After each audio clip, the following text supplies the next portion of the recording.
ہم پاکستان کو اگلا غزہ بنا دیں گے، پاکستان بوند بوند پانی کے لیے ترسے گا، پاکستان کی انڈسٹری تباہ ہو جائے گی، پاکستان کی اکانومی ختم ہو جائے گی، پاکستان بجلی نہیں بنا پائے گا، اندھیرے میں ڈوب جائے گا اور ہم پاکستان کا نام صفحہ ہستی سے مٹا دیں گے۔ اس وقت اگر آپ انٹرنیٹ کی کسی بھی پاکستان اور انڈیا سے وابستہ پوسٹ کو سکرول کریں اور اس کے کامنٹس میں جائیں تو آپ کو بھارت کے لوگوں کی طرف سے یہی دعوے سننے کو ملیں گے۔ کیوں؟ کیونکہ آج سے 2 روز قبل پہلگام میں ایک افسوسناک واقعہ ہوتا ہے جہاں ایک ان نون گروپ آف ٹیررسٹ بھارت کے 26 سیاحوں کو ہلاک کر دیتا ہے۔ اس واقعے کے فوری بعد مودی سرکار کی طرف سے حزب روایت یہ دعویٰ کیا جاتا ہے کہ سب کے پیچھے پاکستان کا ہاتھ ہے۔ ایسا پاکستان نے کیا ہے، اس پاکستان نے جس نے 2001 سے لے کے 2025 تک 80,000 اپنے لوگوں کی جانیں دہشت گردی کی جنگ میں گنوائی ہیں، اس پاکستان نے جس نے آرمی پبلک سکول کے معصوم بچوں کی لاشیں اٹھائی ہیں، یہ اس پاکستان نے کیا ہے جہاں لوگ عید اور دیگر تہواروں پر گھر سے شاپنگ کرنے کے لیے نکلتے تھے اور ان کی لاشیں گھر واپس آتی تھیں، اس پاکستان نے جہاں اگر آپ ٹریول کر رہے ہوں ٹرین پہ بلوچستان کے کسی علاقے میں تو اچانک سے دھماکے ہوں گے، کچھ ان نون لوگ آئیں گے اور وہ آپ کے گلے کاٹ کر چلے جائیں گے۔ جی ہاں، یہ اسی پاکستان نے کیا ہے۔ کیوں؟ کیونکہ مودی جی جیسے ہی پاکستان کا نام لیتے ہیں تو ان کی سیاست چمک اٹھتی ہے۔ پھر ان سے یہ نہیں پوچھا جاتا کہ اس حملے کا ذمہ دار کون ہے۔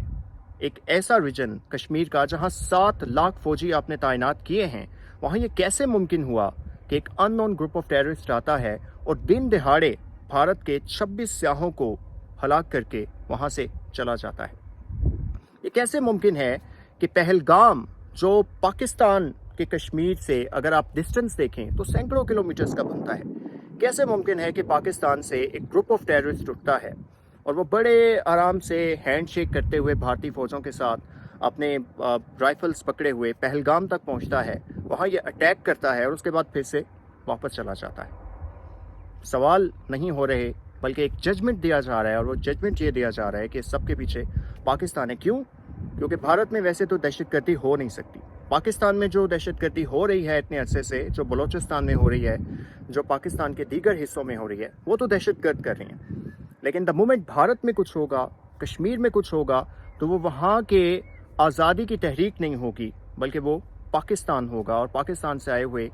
چند لوگ ہوں گے جو بڑی آسانی سے بھارت کے اندر داخل ہوتے ہیں، کشمیر کے اندر داخل ہوتے ہیں اور بھارت کے اوپر اٹیک کر دیتے ہیں۔ چلیے اب بات کر لیتے ہیں پاکستان کو بوند بوند پانی کے لیے ترسانے کی۔ تو مودی جی گزارش یہ ہے کہ پاکستان اور بھارت اس معاہدے کے اکیلے فریق نہیں تھے، اس میں ورلڈ بینک بھی شامل تھا۔ یقیناً آپ نے اپنے سارے آپشنز دیکھے ہوں گے کہ اگر آپ یہ فیصلہ لیتے ہیں تو آپ کو کن کانسیکوینسز کا سامنا کرنا پڑ سکتا ہے، اور تمام در مشاورت کے بعد آپ نے یہ فیصلہ لیا ہوگا۔ آپ کو یہ بھی پتا ہوگا کہ پاکستان اگر انٹرنیشنل کورٹ میں جاتا ہے تو 2-3 سال آرام سے لگ جائیں گے۔ آپ کو یہ بھی اندازہ ہوگا کہ شاید دنیا محض مذمت تک رہے گی اور کوئی حقیقی دباؤ آپ کے اوپر نہیں پڑے گا، لیکن آپ کو بتاتے چلیں کہ پاکستان سفارتی محاذ پہ اور انصاف کے محاذ پہ بھرپور انداز میں لڑے گا، اور پاکستان اپنے حق کو حاصل کرنے کی کوشش کرے گا، اور یقینی طور پہ جیت آخر میں حق کی ہونے والی ہے۔ جہاں تک بات پاکستان کو غزہ بنا دینے کی ہے، تو آپ ماضی میں بھی کوشش کر چکے ہیں، آپ ماضی میں بھی بڑی بڑی باتیں کر چکے ہیں، لیکن حقیقت آپ بھی جانتے ہیں کہ پاکستان نہ تو غزہ ہے اور نہ ہی بھارت اسرائیل ہے،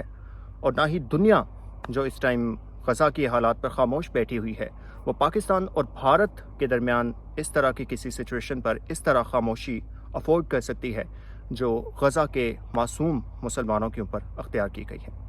اور جہاں تک بات مائنڈ سیٹ کی ہے، تو اس ٹائم آپ کسی بھی ایسی پوسٹ پہ جہاں پہلگام کا ذکر ہو وہاں افسوس کیجئے، اور اگر آپ کا نام محمد سے شروع ہوتا ہے یا کوئی اسلامک نام ہے تو آپ دیکھیں گے کہ آپ کو فوری طور پہ نیچے کمنٹس میں کہا جائے گا کہ ہمیں آپ کی ہمدردی کی ضرورت نہیں ہے، آپ اپنے دن گنیے، ہم پاکستان کو اگلا غزہ بنانے کے لیے آ رہے ہیں۔ تو یہاں سے پتہ چلتا ہے کہ مودی جی جس قسم کی سیاست کرتے ہیں اور جس قسم کا مائنڈ سیٹ رکھتے ہیں، وہ اس کو بہت بڑی حد تک بھارتیوں میں امپوز کرنے میں کامیاب ہو چکے ہیں، اور اسی اینٹی پاکستان نیریٹو کو لے کر وہ آگے بڑھ رہے ہیں، اور انہیں لگتا ہے کہ ان کی سیاست کا سارا دار و مدار اسی ایک بیانیے پہ ہے۔